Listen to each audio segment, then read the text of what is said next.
Welcome to J111 Feature Writing Class. This is Lecture 1.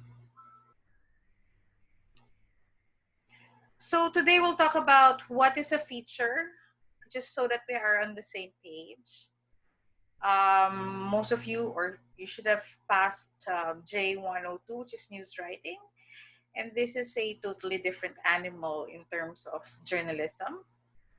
In fact, we can define a feature as anything that is not news, or a piece of nonfiction writing. But it's still different, as we shall see, from literature, but it is still based on facts. So normally features appear in newspapers, they have a special section, or magazines. It can be a serious news feature, for example, the articles you read in Time magazine, or something very light, something that you would read in a fashion magazine. So there's a whole range of various types of feature writing, which we will try to tackle in this course. So a feature article is an article that is also gives more depth to an issue, an idea, a concept, or even a person. It lets us get to know something better, a person better, sort of like giving us a first-hand experience or with a person, sort of something that um, helps people or readers to understand an, an issue, an idea, or a person with more depth. So first, let's go to what's the difference between news and features. So for one thing, as discussed I'm sure, in 101 and in 102, news is a perishable product. So it needs to be written in the same day, on the same day that it happens. It can't be put off.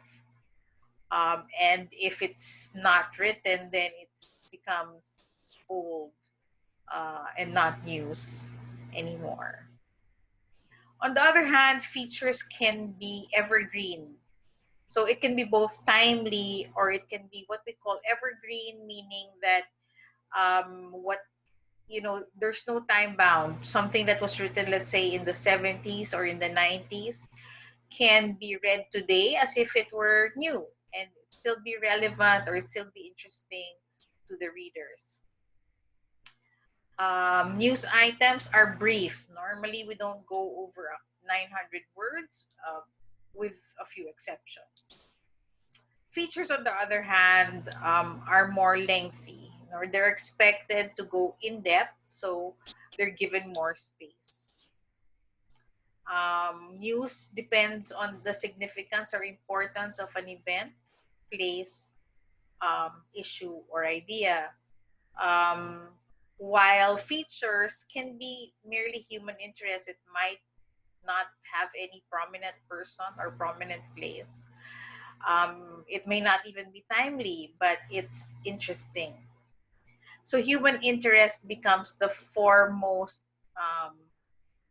characteristic of a feature. The readers have to want to read it, or want to be, or are interested in reading it.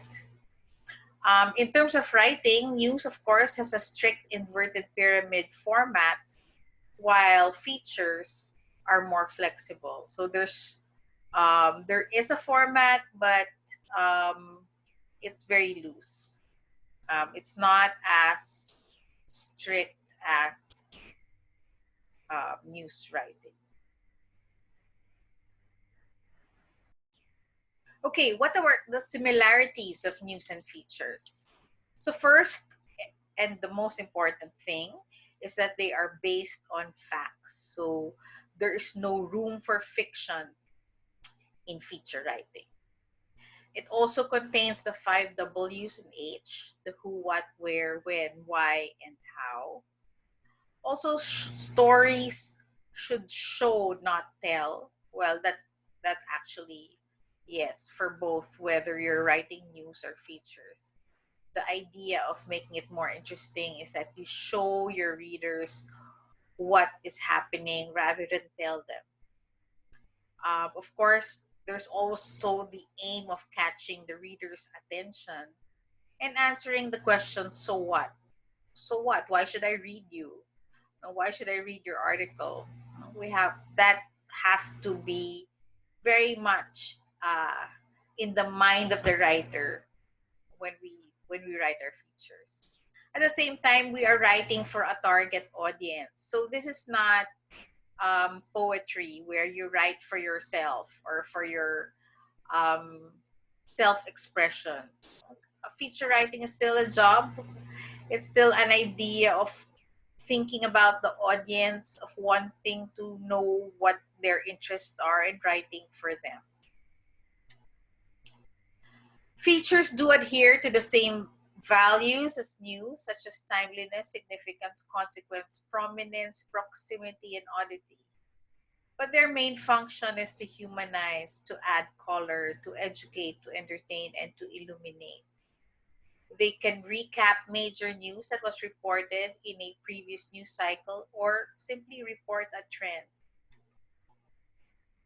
Now, we're also, don't confuse, and sometimes this is where I see young writers get really confused, is thinking that a feature is an essay.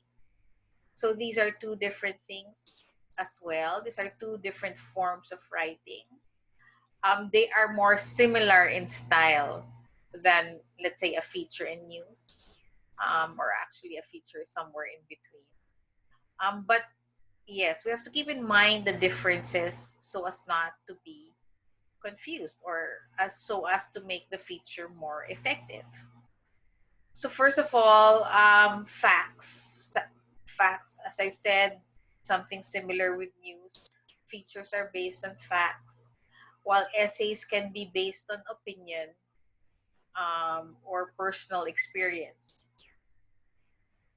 Essays normally tell, not show, while features should show and not tell. Features are written for a target audience, while essays are normally written for self expression, the need to get something out of our system.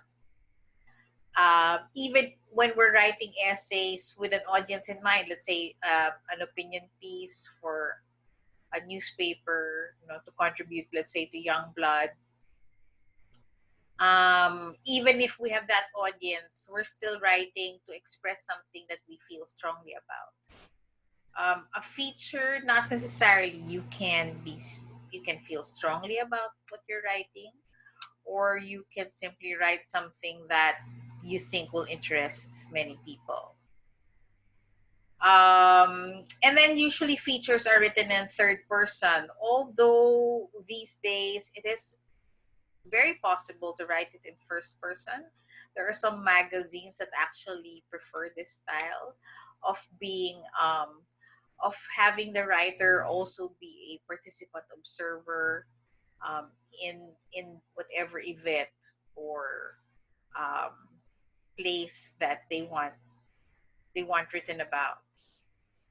Um, it should appeal to a wide audience, not like the essay where it does not have to appeal to a wide audience since you're writing for self-expression. And you think about, in an essay, you think more about your own feelings than the feelings of the audience. While in a feature, it is just the opposite. Now, what can be the similarities of features and essays? So, for one thing, they both have a sense of purpose. You don't write an essay just for the heck of it. You write an essay because you want to get across how you're feeling, what you think about an issue. Maybe you're about something. But there is a sense of purpose. There is a point to writing, and both the features and the essays should have a point. Not only a point, but the viewpoint of the writer. Even when we're thinking about the audience, no, we're in a way our world view comes out in a feature. That does not necessarily come out in a news article. And then, of course, again, like essays, even if we're writing for ourselves, we do want to catch attention. We do want to be read. And both are lengthy, mostly 1,000 words or more, and may or may not be written about something significant or important. It could be just simply something of human interest. Okay, next. So, feature articles are written to inform, persuade, entertain. So, these are the functions of a feature article. Or simply to satisfy the reader's curiosity, to expand an idea, or to make people laugh.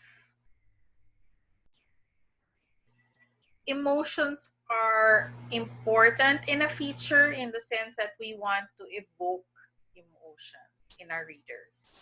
So whether it's to laugh or to cry, to feel sympathy, to feel pity even, or empathy with our source, with the subject of what we're writing about. So that is one of the goals of effective feature article. So let's talk about this class. So what do we hope to achieve in this online course? Well, the basics, to introduce to you feature writing techniques, which will be more difficult since our field work will be very limited. But hopefully we can still develop your research and writing skills given our limitations, to familiarize you with different types of feature writing, and to help you develop your writing style. So these are our goals. So this class will be conducted online using synchronous and asynchronous methods. So meaning that we will have class discussions via Zoom or the synchronous method, and then you can be listening to my lectures on your own time. So I'll be providing at least 2 or 3 lectures already uploaded on the class website. Um, so you don't.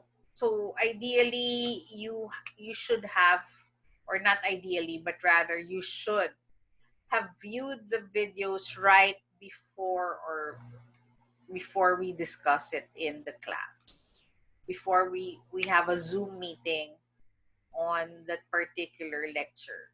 It's also possible that you advance viewing all the lectures and just review it later on, based on the topic needed.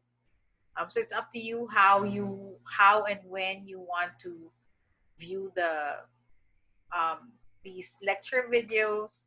The important thing is that you've seen it before class discussions so that you can benefit from the discussion. You're not lost in the discussion, especially when we show some examples um, that we'll be using to illustrate some of the lectures. All right. So you're also expected to read the articles that will help develop your style. The syllabus has a list of articles. It's also plotted when you should be reading it or when you should have read it.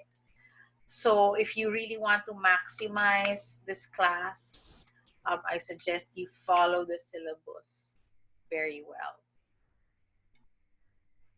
All right, let's talk about the types of feature articles.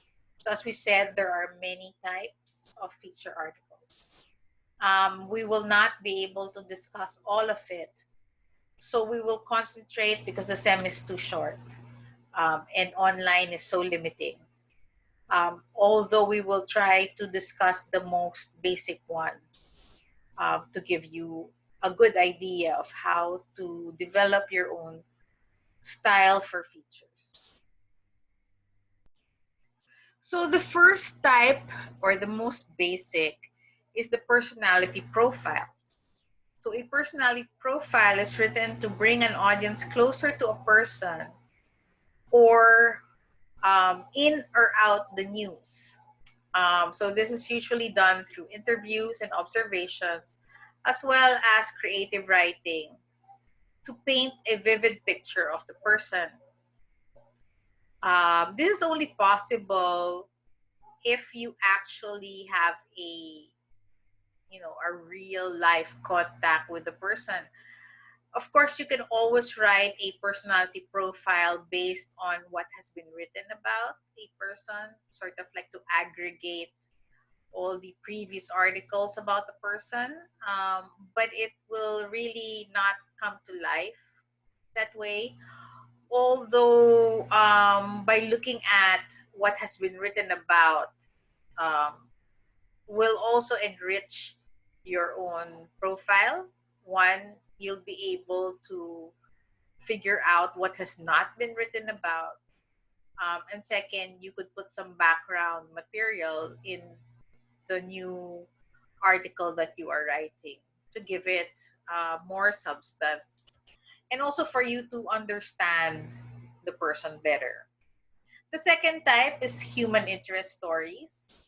So this can be anything under the sun, really. So it's written to show a subject's oddity or its practical, emotional, or entertainment value. So usually it's very much related to like those short video features on some networks, on some newscasts even.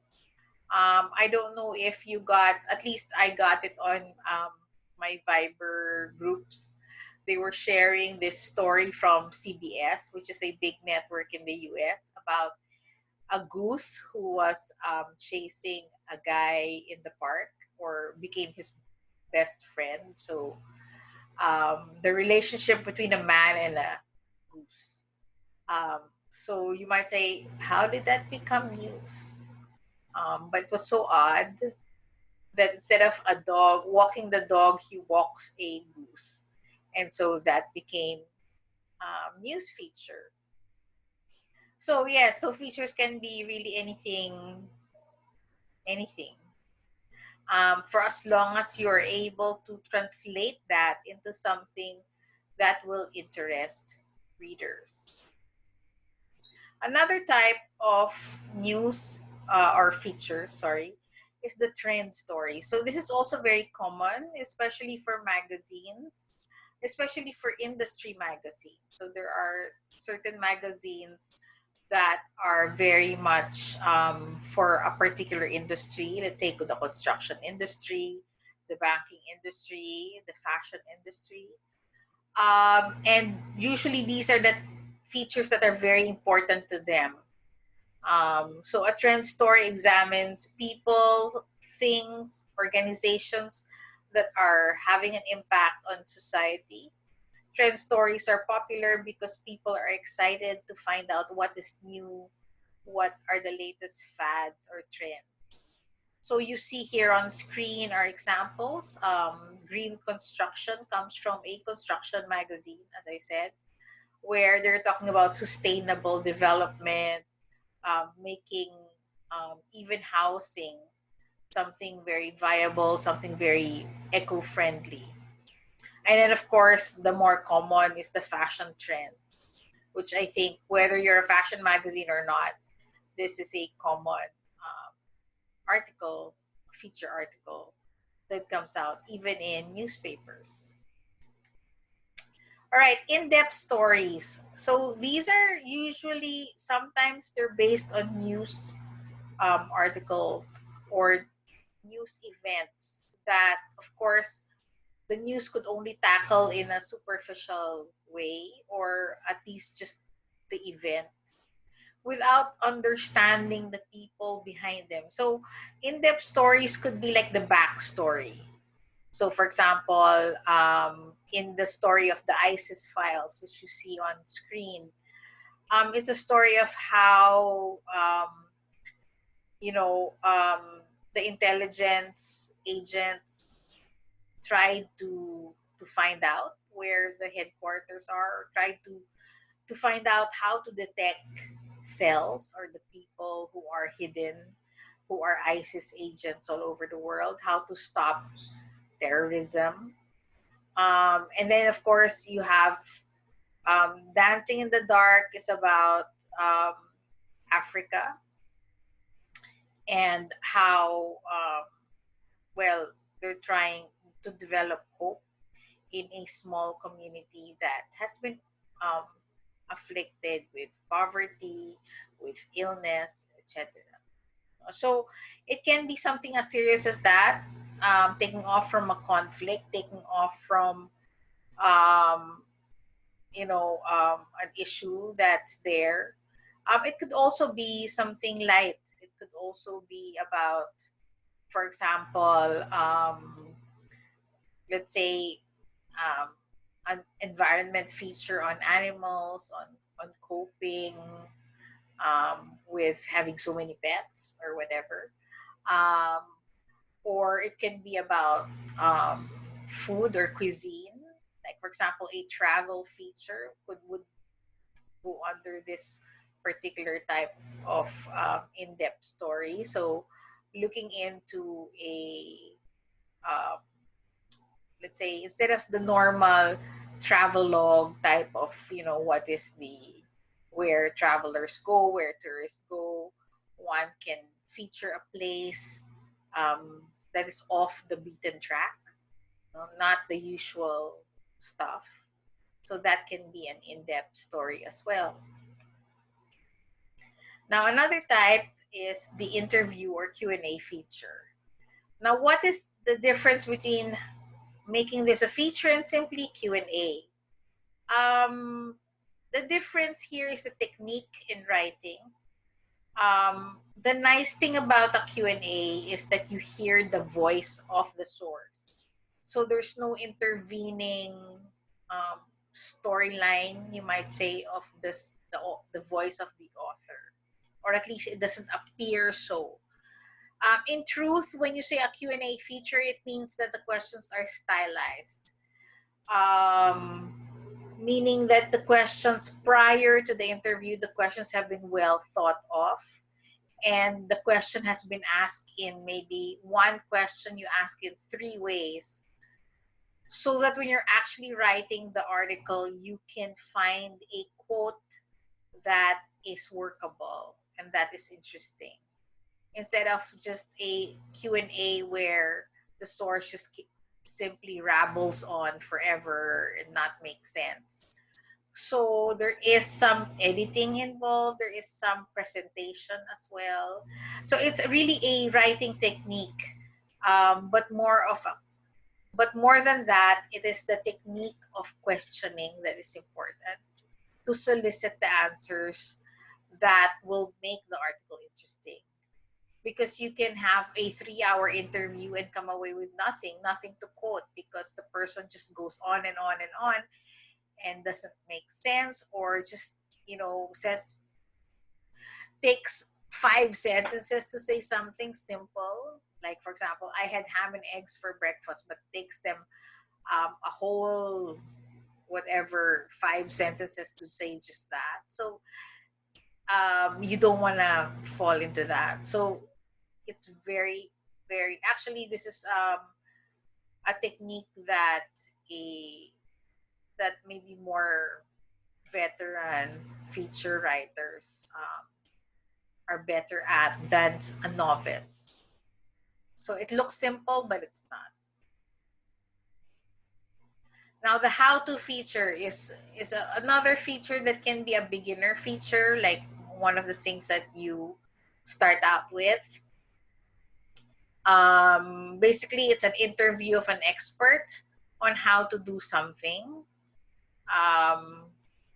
So, for example, how to hold online classes would be a good how-to feature that teachers, especially those who are not, um, you know, um, very techno savvy, would appreciate. Or car maintenance or things of everyday could be a how-to feature that helps the ordinary consumer. So there are many ideas, especially if it's an industry magazine, then of course For example, a computer magazine would have something about gaming, or even to how to build your own computer or how to look for the correct specs that make gaming more fun or more advanced, etc. So it really depends on the publication. What type of how to feature would be interesting, not only the publication but its readers. Now, reviews are also something common. This is easier said than actually written. The best reviews are actually the ones from the experts. Experts meaning, for example, the best review is from a chef or a trained chef who's turned writer or a retired actor on a film or a retired director on a film or someone who is in the industry writing about something that is related to the industry. Um, it's not, it's very tricky for a novice to write a review. Usually it becomes very shallow, um, or lacking in substance. But this can be supplemented by, um, you know, research, additional, um, even interviews, or even a poll on, let's say, the audience. As there are many ways to do reviews, even if one is just a beginner. It could also be one way of specializing and actually building a career as a reviewer. Um, but usually it takes a lot of skill to be a critic. Um, and then if your review is not effective, you can also receive a lot of flack for your reviews. So yeah, there. You know? So those are the basic types of feature that we'll be tackling in this class. Um, for further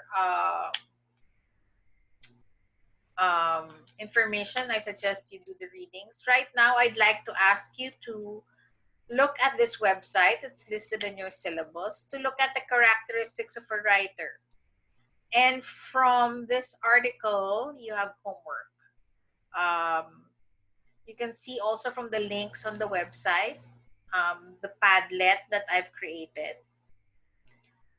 The Padlet link is on the syllabus where I would like each one of you to write 2 to 3 sentences, or yes, 2 to 3 sentences maximum, on what you think are the characteristics of a writer that you already have or need to develop.